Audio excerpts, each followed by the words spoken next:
বিসমিল্লাহির রহমানির রহিম। আসসালামু আলাইকুম রহমতুল্লাহ।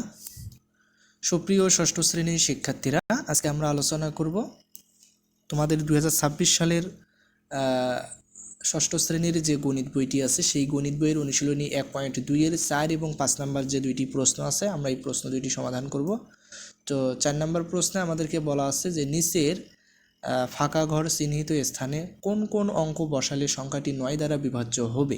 তাহলে ক নম্বরে আমাদেরকে ক, খ, গ, ঘ 4টা অপশন দেওয়া আছে। তো আমরা একটু লক্ষ্য করি।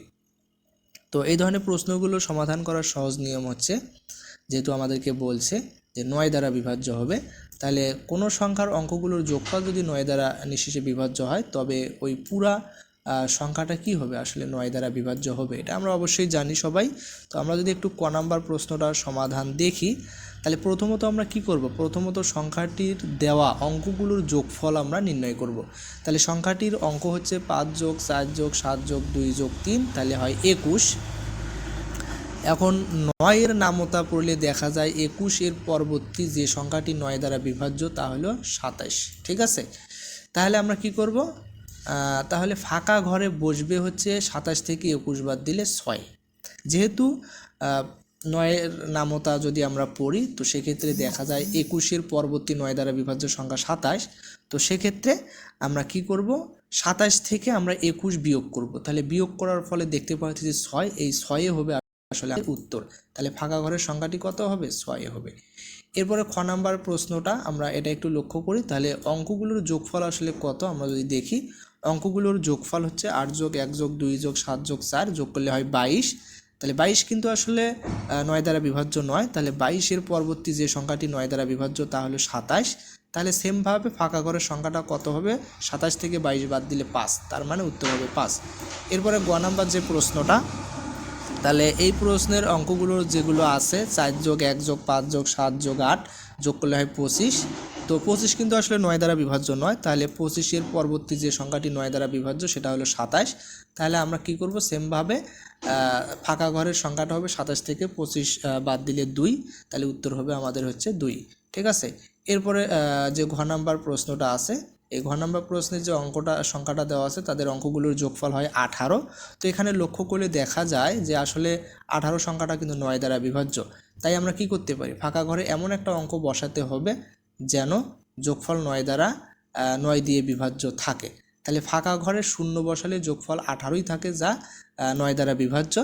আবার আমরা যদি ফাঁকা ঘরে 9 বসাই, তাহলে যোগ করলে হয় 27, যা আমরা দেখতেই পারি যে 9 দ্বারা বিভাজ্য। তাহলে আমরা বলতে পারি যে উত্তর কী হবে, 0 অথবা 9।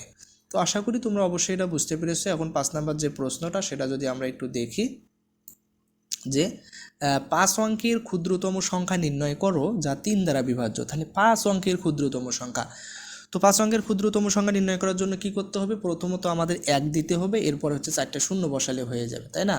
তাহলে সহজ যে নিয়ম সেটা হচ্ছে 5 অঙ্কের ক্ষুদ্রতম সংখ্যাটি হবে 1-এর পরে 4টা শূন্য। কারণ আমরা যদি 5টা শূন্য বসাই সেক্ষেত্রে তো আর কোনো সংখ্যা প্রকাশ করে না। এই কারণে আমাদের সর্বপ্রথম শূন্যের চাইতে একটু বড় 1 নিতে হবে, এরপরে 4টা শূন্য বসাই দিলে আমাদের 5 অঙ্কের ক্ষুদ্রতম সংখ্যা হয়ে যাবে। এরপরের কাজ হচ্ছে কোনো একটা সংখ্যা আসলে 3 দ্বারা বিভাজ্য হবে যদি কি হয়, তার অঙ্কগুলোর যোগফল 3 দিয়ে বিভাজ্য হয় বা 3 দিয়ে ভাগ করা যায়। তো সেক্ষেত্রে 5 অঙ্কের ক্ষুদ্রতম সংখ্যা হচ্ছে আমাদের এইটা, একক দশক শতক হাজার অযুত, অর্থাৎ 10,000।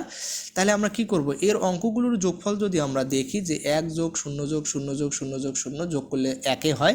তো তাহলে এক্ষেত্রে কি করব, এক সংখ্যাটি 3 দ্বারা বিভাজ্য নয়, তাহলে 1-এর পরবর্তী 3 দ্বারা বিভাজ্য সংখ্যা হলো 3। তাহলে আমরা এখন কি করব, আমাদের যোগফল 3 বানাতে হলে 1-এর সাথে আরও যোগ করতে হবে 3 - 1 = 2, তাহলে 2 যোগ করতে হবে। অর্থাৎ সংখ্যাটি হবে, আমরা যদি হচ্ছে 10,000-এর সাথে 2 যোগ করি, তাহলে যোগ করলে হয় 10,002। তাহলে এটাই হচ্ছে আসলে আমাদের 5 অঙ্কের 3 দ্বারা বিভাজ্য ক্ষুদ্রতম সংখ্যা। তাহলে উত্তর হবে আমাদের কত, 1002। তাহলে আমরা যদি এখন একটু দেখি, এই সংখ্যাটার অঙ্কগুলোর যোগফল কিন্তু 3 হয়, যা 3 দ্বারা বিভাজ্য। তো আশা করি তোমরা অবশ্যই বুঝতে পেরেছ। পরবর্তী ভিডিওর আমন্ত্রণ জানিয়ে এখানেই শেষ করছি। আসসালামু আলাইকুম ওয়া রাহমাতুল্লাহ।